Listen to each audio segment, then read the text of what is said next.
Fala pessoal, tudo certo? Preparados para mais uma aula de história antiga?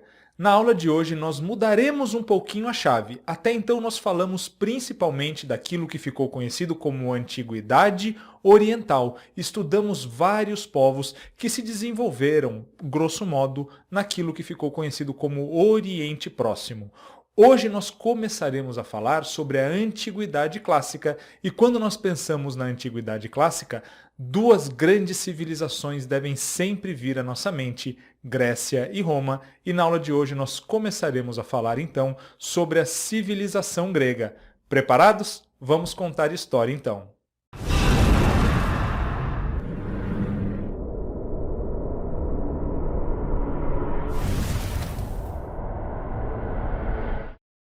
Como eu disse para vocês, o tema da nossa aula de hoje é a civilização grega, começando aquilo que nós chamamos de Antiguidade Clássica.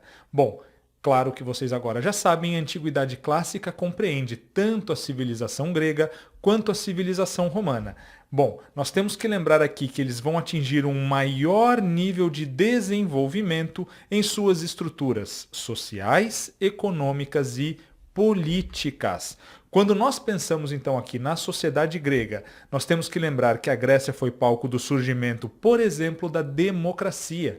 Mas nós podemos lembrar também que quando nós falamos de política, é mais uma palavra que deriva da polis grega. Política é justamente o cuidado, a administração da polis. Então veja que muito daquilo que aconteceu nesse período que nós estudaremos acabou influenciando a nossa civilização ocidental. Nós também podemos dizer, por isso, é claro, que a civilização grega nos legou grande herança cultural. E nós veremos, quando nós formos falar da civilização romana, que a Roma vai desenvolver aquilo que nós utilizamos até hoje e que está, sim, em grande medida baseado no direito romano, e até os nossos dias existe a influência do direito romano, da civilização romana, sobre muitas das nossas instituições.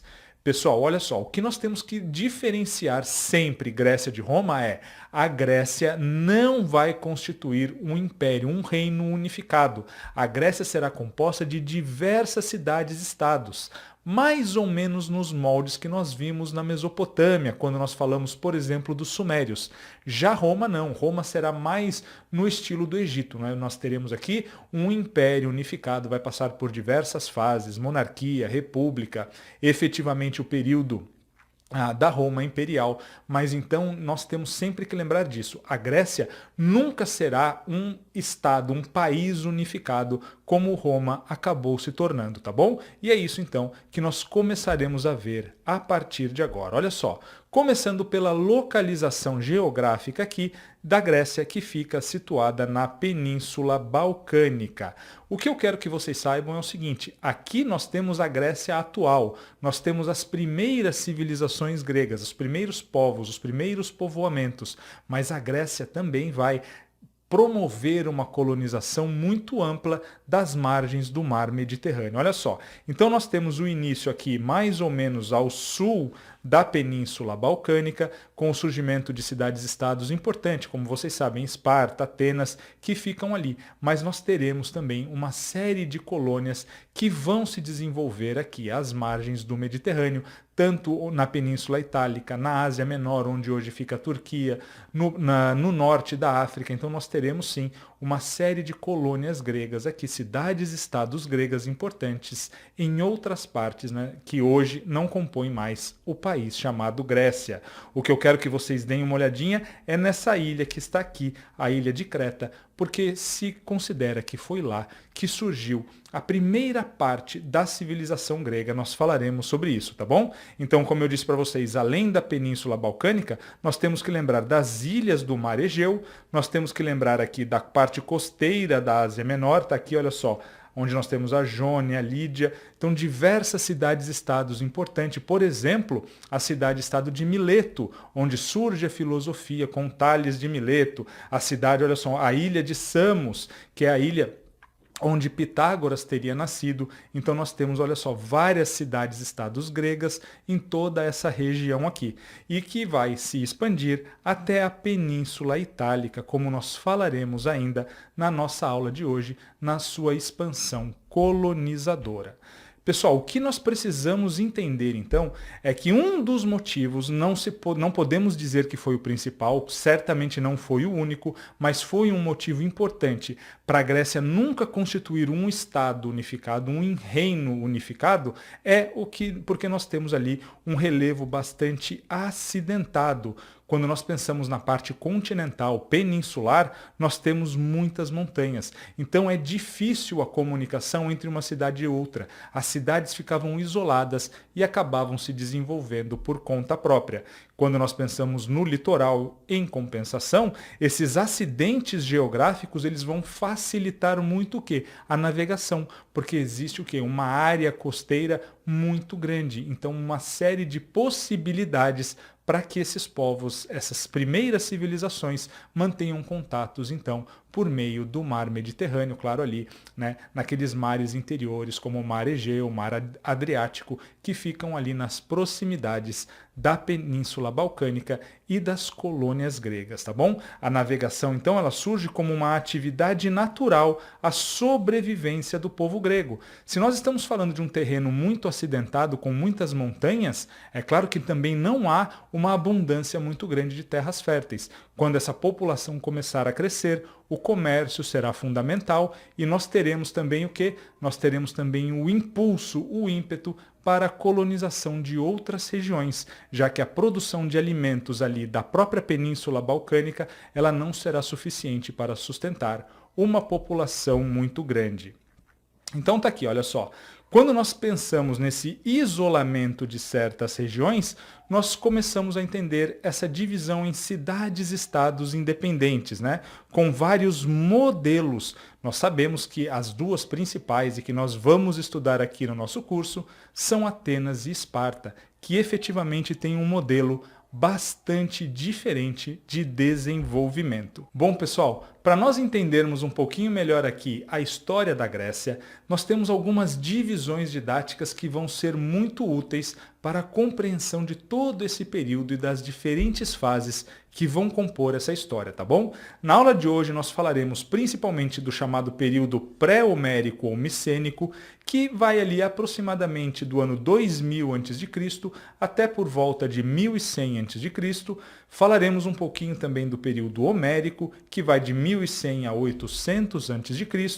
E começaremos a falar do período arcaico, olha só, de 800 a 500 a.C., que é efetivamente o período em que começam a surgir as polis, as cidades-estados gregas. E nas próximas aulas aí sim nós falaremos do período clássico. Em Atenas nós teremos o século de Péricles, teremos as guerras do Peloponeso, tudo isso nós falaremos nas próximas aulas, além, é claro, de nós conversarmos mais detalhadamente sobre as duas grandes cidades-estados do mundo grego, Esparta e Atenas. Por último, depois que a Grécia, o mundo grego, é colonizado pelo Império Macedônico, nós teremos o período helenístico e também nós conversaremos mais para frente um pouquinho, ainda aqui no nosso curso. Bom, quando a gente pensa nesse período pré-homérico, eu também falei que ele tem um outro nome, né? O nome de micênico, que é o nome que é dado a uma civilização que, de certo modo, dá início à civilização grega. E antes dela ainda, nós teremos um primeiro modelo de civilização se desenvolvendo numa ilha, na ilha de Creta. Como eu disse para vocês, olha só, a ilha de Creta, que fica ali no mar Mediterrâneo, ao sul da Península Balcânica, lá vai surgir uma população, um povoamento que se considera até hoje que teve grande influência sobre o desenvolvimento da cultura grega, tá bom? Então ali no mar Egeu, ao sul, nós temos essa poderosa ilha que controlava boa parte das rotas comerciais do mar Mediterrâneo. E que civilização é essa que se desenvolve ali e que terá posteriormente influência sobre o desenvolvimento do mundo grego? Nós veremos, pessoal, nós estamos falando aqui da civilização minoica, tá bom? A civilização minoica, então, ela está ali antes do período homérico, então no período pré-homérico, e ela vai dar origem à civilização civilização micênica. Olha só, Creta então ela começou a ser ocupada por povos que se incorporam aos nativos da ilha, que eram conhecidos como pelasgos. Então esses povos eles vão começando a sedentarizar ali na ilha de Creta e vão desenvolver essas cidades, né, conhecidas aqui como civilização minoica. E esse nome minoico aqui, vocês também vão entender, está relacionado com o rei Minos e com a história do Minotauro. Eles vão fundar, portanto, importantes povoados como Festo, Malha e a mais importante de todas aqui, Knossos, tá bom? Então hoje nós temos escavações, hoje vocês podem visitar lá em Creta, inclusive, algumas fundações da civilização minoica que foram encontradas pelos historiadores, arqueólogos, tá bom? Então tá aqui, olha, eles vão se desenvolver principalmente por conta da agricultura e da pecuária ali na ilha, e é claro que essa será a base econômica da sociedade, a produção de alimentos. Mas posteriormente, como nós vimos, eles vão se voltar à navegação e ao comércio marítimo, chegando a dominar o comércio mediterrâneo. Então aqui nós já estamos falando de uma civilização pré-grega, que dará origem à civilização grega, que de certo modo inicia-se com a civilização micênica, mas a civilização minoica ela já tem várias características que serão incorporadas pela civilização grega, tá bom? Como eu disse para vocês, esse poder ele é centralizado na figura de um rei, e o rei mais conhecido desse período é o famoso, lendário rei Minos, o rei que manteve, né, o seu filho, o famoso Minotauro, que era um cruzamento, olha só, de homem com touro, num labirinto abaixo do seu palácio, né? E acaba assim, vários heróis gregos tentam matar o Minotauro e finalmente Teseu de Atenas consegue essa façanha. O que vocês precisam saber de tudo isso é que esse labirinto ele ficava embaixo de um palácio. Os palácios, portanto, eles vão ser fundamentais nessas vilas, né, nessas cidades que serão no futuro as cidades-estados minoicas e posteriormente também servirão de modelo para cidades-estados gregas. Esses palácios eles serão um centro de poder dessa civilização minoica. Serão sempre palácios fortificados. Dentro dos muros dos palácios era onde acontecia, por exemplo, o comércio, e ao redor, fora desses muros, era onde vivia a população, especialmente os camponeses, que produziam e depois iam lá, pagavam os tributos ao rei e também faziam comércio dentro dos muros desses palácios, tá bom? Esses reis eles vão acumular então funções administrativas, militares e religiosas. Galerinha, olha só. Quando a gente pensa então nessa civilização minoica, nós temos que lembrar aquela ideia de que a geografia favoreceu o comércio marítimo, porque nós estamos falando de uma ilha que tem, claro, limitações na produção. Se eles não comercializassem, eles não teriam ali tudo o que eles precisariam para sobreviver. Então o comércio é natural para a civilização minoica, assim como será posteriormente para toda a civilização grega. Nós teremos então uma política local, controlada por essa elite mercantil, como nós já vimos no caso dos fenícios, né? Que se chama então talassocracia, o governo dos mares, né? O governo da água. Então a talassocracia é justamente quando uma elite comercial, uma elite voltada para o comércio marítimo, vai dominar as decisões da cidade, vai influenciar, né, a existência ali do rei e das decisões que são tomadas sempre em benefício do comércio. Eles já vão desenvolver uma linguagem escrita, ainda em hieroglifos, né, então uma linguagem que ainda não era alfabética, porque isso será herdado posteriormente dos fenícios, mas sim que era ideográfica, pictográfica, né, com cada símbolo significando uma ideia, uma palavra, tá bom? Essa escrita é chamada, né, pelos estudiosos de linear A, e ainda não está totalmente decifrada até os dias de hoje.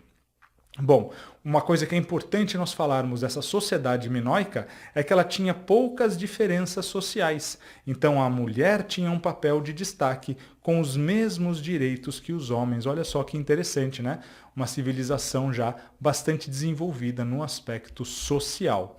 O que acontece, pessoal, é que os minoicos eles vão acabar de certo modo, sendo conquistados, ou, se preferirem, eles vão ser absorvidos pela civilização micênica. Então, nós começaremos a ter migrações de povos indo-europeus. Então, aqui nós falamos dos aqueus, dos jônios e dos eólios, que serão as populações que vão formar a Grécia junto com os dórios ou dóricos. Mas quando nós pensamos aqui nesse início, nós temos principalmente os aqueus. Então, esse povo aqueu, olha só, que estava ali mais ao norte da Península Balcânica, eles começam a migrar para o sul, inclusive descendo, olha só, descendo aqui para a ilha de Creta. E aí nós teremos aqui uma mistura, né? Eles vão absorver essa civilização que era mais desenvolvida, que era a civilização minoica, e vão desenvolver uma outra civilização chamada de cretomicênica. Então, essa mistura aqui dos aqueus com os minoicos dará início à civilização cretomicênica, ou, se preferirem, simplesmente civilização micênica. Os aqueus, se vocês não sabem, pelo menos é o que se acredita, são aqueles gregos antigos que lutaram a guerra de Troia, né? Então ali nós tínhamos essa população conhecida como os aqueus, tá bom? Então, a partir dessas migrações para o sul, nós teremos o domínio de Creta e a formação da cidade de Micenas. Isso vai acontecer a destruição ou incorporação da civilização minoica pelos aqueus e a formação da sociedade cretomicênica entre 1600 e 1400 a.C. Inclusive, essa civilização micênica ou cretomicênica, nessa mistura então dos aqueus com os minoicos, vai dar origem a uma outra escrita hieroglífica chamada de Linear B, muito parecida com a escrita minoica, que era a Linear A. Tranquilos, galera? Olha só, continuando então. A partir desse momento, nós temos a civilização micênica, mas agora nós teremos a invasão de um outro povo, um povo guerreiro, chamados de dórios ou dóricos, que vão invadir a Península Balcânica por volta de 1200 a.C. e vão dominar a civilização cretomicênica. Para vocês terem uma ideia, esses dórios serão eles que darão origem à cidade conhecida como Esparta, que é a grande cidade guerreira do mundo grego. Então nós estamos falando aqui de povos bárbaros muito ligados à questão militar, de povos então bastante violentos e que vão promover justamente o quê? A fuga daquelas pessoas que estavam ali, da civilização micênica, naquilo que nós chamamos de primeira diáspora grega. Então haverá uma dispersão dos nativos, os micênicos, né, aqueus, eólios e jônicos, que viviam ali nesse mundo grego, principalmente na Península Balcânica, eles vão começar a migrar, e nesse momento principalmente para o leste, ocupando ali aquilo que nós conhecemos hoje como as ilhas do Mar Egeu e também a Ásia Menor, na atual Turquia, fundando cidades como Mileto, como na ilha de Samos, né? Aquelas cidades que estão mais a leste, mais para o Oriente, tá bom? Então, primeira diáspora grega ocorre por quê? Pela invasão dos povos dóricos, que serão aqueles que vão fundar a cidade de Esparta, povos guerreiros, portanto. Então nós teremos aqui nesse período agora uma chamada, após a invasão dórica, né, um período meio de idade das trevas na Grécia, não é? Nós teremos o quê? Uma decadência das cidades, do comércio e da cultura de modo geral. Por quê? Com a invasão desses povos guerreiros, nós temos, como nós vimos, a dispersão, a diáspora, a fuga dos nativos da sociedade micênica. As cidades entram em decadência, o comércio entra em decadência e novas populações começam a se formar de modo bastante mais precário do que nós tínhamos antes, tá bom? Então levou a um período de ruralização, com o desaparecimento da vida urbana nesse período após, então, as invasões dóricas, tá bom? É aqui que nós entramos no período homérico, que é justamente aquele período que está narrado, olha só, na Ilíada, que conta a guerra de Troia, né, que vai mostrar o que? A expansão dos aqueus para a Ásia Menor, justamente então fugindo da invasão dos dóricos. Os aqueus eles vão para a Ásia Menor, vão entrar em guerra, por exemplo, com a cidade de Troia, e é aquilo que está relatado, né, por Homero, e é de lá que nós temos as principais informações. Então, as duas grandes obras do Homero, a Ilíada e a Odisseia, são então as principais fontes que ilustram esse período. A obra Odisseia vai contar o retorno dos aqueus, especialmente de Ulisses ou Odisseu, né, que vai então voltar e acaba então enfrentando aí a fúria dos deuses para retornar à sua cidade natal, chamada de Ítaca. Tranquilos? Então entramos no período homérico aqui, que vai mais ou menos de 1100 a.C. até 800 a.C.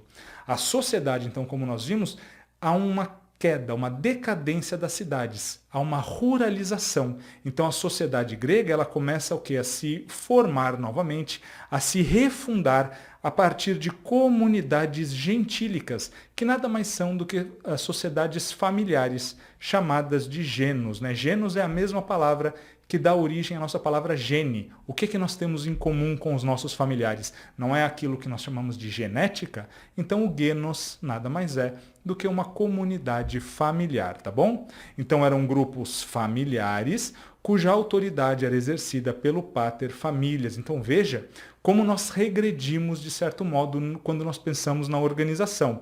Nós tínhamos cidades com reis, com uma elite mercantil. Agora nós temos pequenas comunidades em que um pai de família, o pater familias, ele vai ser o líder dessa comunidade. Ele vai acumular então as funções militares, religiosas e também de justiça, ou seja, uma decadência, uma ruralização da vida no período homérico, tá bom? Eles viviam então da agricultura e do pastoreio, produzindo, né, com uma produção autossuficiente e coletiva. Até porque nós estamos falando aqui de algumas famílias que se reuniam em pequenas comunidades, organizadas então por uma rígida hierarquia familiar, dominadas aqui pelo pai, né? Então veja a diferença já para a civilização minoica, que dava muitos direitos à mulher, agora não. Agora nós temos o pai, o homem, acumulando praticamente toda a liderança aqui dessas comunidades.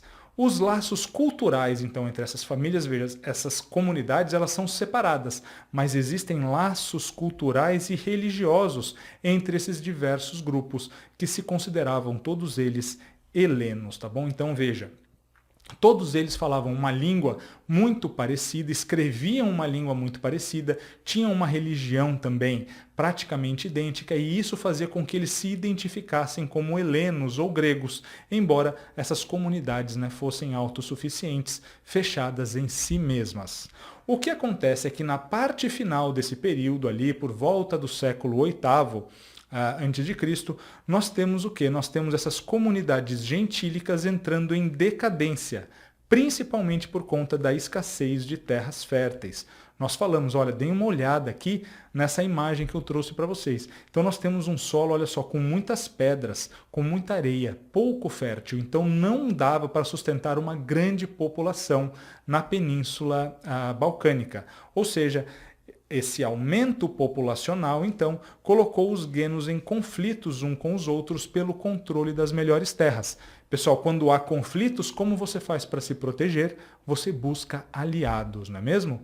Então, o que nós temos aqui antes, né, na formação da polis ou da cidade-estado grega, é que para suprir a demanda de terras e alimentos, acontece a união de vários genos, de várias famílias, naquilo que ficou conhecido como frátrias. Então, olha só, um indivíduo, ele se organizava em genos, famílias um pouco estendidas. Esses genos, então, eles vão começar a se unir e formar aquilo que nós chamamos de frátrias. As frátrias, portanto, são uniões, né? É a união de vários genos. Então nós teremos agora comunidades ainda gentílicas, essas frátrias, mas que não podem mais ser comandadas pelo pai de família, pelo homem mais velho, pelo patriarca, porque agora nós temos várias famílias, vários patriarcas aqui que estão se unindo. Eles terão que eleger um líder, esse líder será chamado de Basileu. Perceberam como nós estamos novamente voltando a uma organização que vai levar, é claro, à refundação das cidades-estado? É justamente isso que nós veremos. Essas frátrias também vão se unir posteriormente, formando tribos, né? Então, uma frátria se une a outra e nós temos aqui a formação de tribos. É claro que essas tribos também vão se unir e aí sim nós teremos o quê? As cidades-estados ou polis gregas, a partir da união das tribos que deram então origem às diversas cidades-estados da Grécia, tá bom? Esse processo vai levar ao surgimento de desigualdades sociais nas comunidades. Essas comunidades agora precisarão se organizar e é claro que aqueles membros mais antigos, aqueles membros das principais frátrias, eles vão ficar com as melhores terras. Eles vão então compor uma camada social mais elevada. Nós teremos aqui o surgimento da desigualdade social e, é claro, a divisão em classes sociais dessa sociedade. Veja, como eu disse para vocês, pessoal, são várias cidades diferentes. Então nós temos que entender aqui uma primeira ideia de organização que é genérica. Ela vale grosso modo para todas as cidades aqui que nós estamos conversando, mas cada cidade terá a sua, claro, a sua peculiaridade e as duas principais cidades nós vamos estudar aqui, que foram Atenas e Esparta. No topo da sociedade, então, nós temos os eupátridas, aqueles que têm as melhores terras, né? Que seria realmente os grandes proprietários rurais, a elite aqui da Grécia, tá bom? Abaixo dele nós teremos os gorgóis, também agricultores, também possuem terras, mas são menos favorecidos, têm menos terras, terras menos produtivas. Abaixo deles, pessoal, nós teremos o surgimento com a volta do comércio, né, com a necessidade de buscar novas terras e produtos, então surge essa classe comercial, essa classe social de comerciantes, os demiurgos, que são aqueles que habitam cidades, que vão praticar o comércio, então, com o excedente da produção dos eupátridas e dos gorgóis, e também, é claro, de artesãos e manufatureiros, né? Os demiurgos, então, eles vão se dedicar ao comércio, à produção de manufaturas.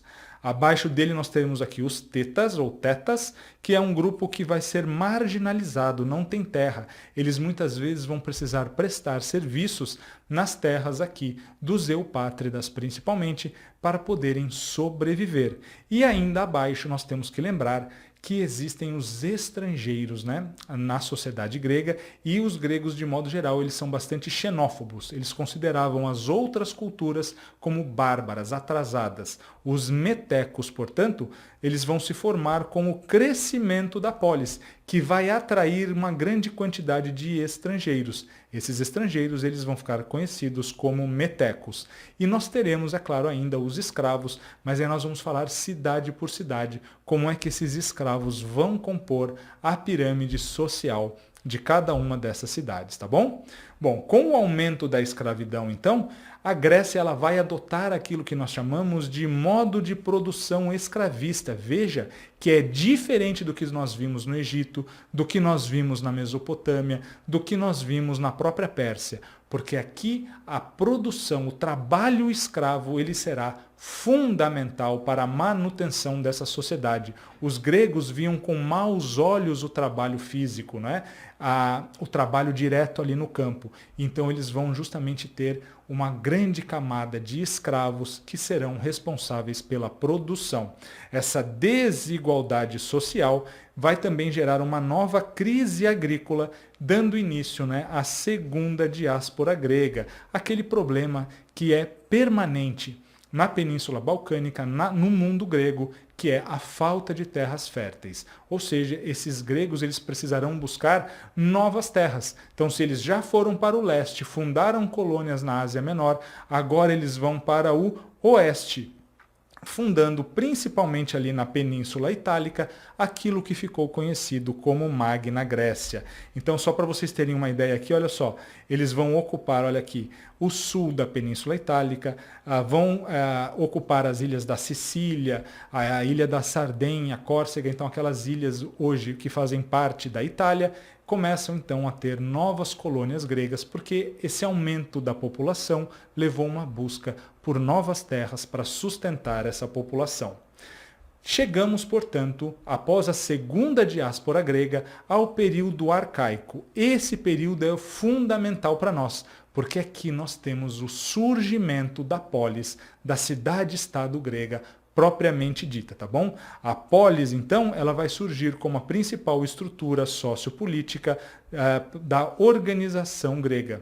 Nós teremos aqui a desagregação das comunidades gentílicas e familiares, que vão levar à formação de estados independentes e autônomos. Então, lembre-se, não há um estado grego que coordene todas as cidades. O que há são cidades independentes, embora nós veremos haverá uma série de ligas que serão formadas entre essas cidades, mas cada cidade sempre manterá a sua independência, as suas características próprias, tá bom? Nasce assim, então, a polis grega, e vocês sabem que Esparta e Atenas serão as principais polis, e é claro que nós estudaremos elas aqui no nosso curso, tá legal, galera? Então, antes de terminarmos, só para vocês lembrarem o que é fundamental nós sabermos, a Grécia não vai compor um reino unificado, como aconteceu no Egito. As cidades-estados elas serão independentes. Elas vão surgir no período conhecido como arcaico, e nós temos que lembrar das duas diásporas gregas. A primeira para o leste vai acontecer com as invasões dóricas, e a segunda para o oeste, especialmente na Península Itálica, criando a Magna Grécia, quando nós temos o que é essa escassez de terras com um aumento populacional. Essa população excedente não tem terras para essa população cultivar, eles então vão buscar melhores condições, fundando colônias ali ao sul da Península Itálica. Com isso eu me despeço de todos vocês, espero que tenham gostado, um forte abraço.